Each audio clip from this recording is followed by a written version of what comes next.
What's up guys? Isang araw binuksan ko yung camera ko para maghanap ng pwede kong i-edit para mai-content. At sa hindi ko inaasahan na sitwasyon, magkakaroon pala ako ng makeup tutorial content.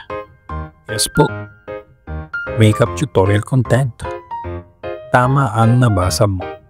Kaya kung ready ka na, let's go! Hi guys! Samahan niyo ako mag-makeup tutorial. Umpisa natin na dito sa Celotex. So maglalagay lang tayo ng konting drop dito, tap-tap natin konti. Eto. Lagay natin dito sa pisngit, sa ilong at sa baba. Alam niyo ba ang Celotex ay gawa sa glue gun? At ang naidudulot ito sa aking mukha ay para maging transparent na parang glue stick. So ayan, konting pahid-pahid lang sa pisngit ilong. Tapos kinungunin para makita niya, yan. Nagiging transparent na yung aking face. Aray ko! Okay. Ngayon, kukunin ko naman dito yung aking natatagong tawas. Ayan. So, syempre, 5 tuldok ulit. 1, 2, 3, 4, 5. Ayun, ikakalat natin yan dito sa aking forehead. Ayan. Ang naitutulong ng tao ay para hindi mamatay ang mga tagyawat ko sa aking forehead. Pero syempre joke lang yun. Pantay na. Meron pa sa baba. Uubusin lang natin, ikakalat natin sa ilong, sa bibig hanggang leeg, balik sa pisngi. Tingnan ko nga. Oh, diba? Ganda na ng lola mo. Kasunod naman natin gagawin is, syempre tatakpan muna natin to. At Celotex, tatakpan din natin. Balik natin sa ating mabigat na bag. Ngayon naman is kukuha tayo ng lipstick. Ngayon, ito pa, foundation.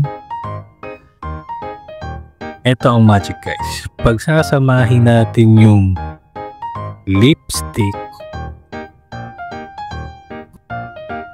hindi pala. Aray ko! Nagabiti ko ng salamin para makita kung paano ko nilalagyan ng lipstick ng aking mga labi. Kunting kiskisa ng mga labi. Shiny, shimmering reddish na yung aking muso. Sana all. Tingnan ko nga, oh. Makintab na. Pinapantay-pantay pa ng konti. Ayan.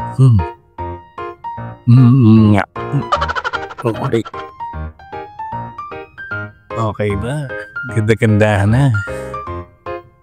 Ngayon, ang gagawin natin sila dahil, time check muna guys. Oras ay 6:45. 6:45 na. Malapit na akong balik guys. Aray ko! So, hindi na tayo nalagyan ng konting makeup. Ang dala na ng ating tuwalya sa hair. And magpapatayo na tayo ng buhok guys, no? Okay, supply content. Sana all. A few moments later.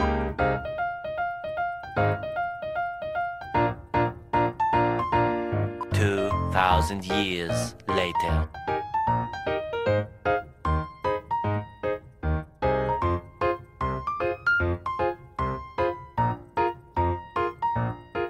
One eternity later.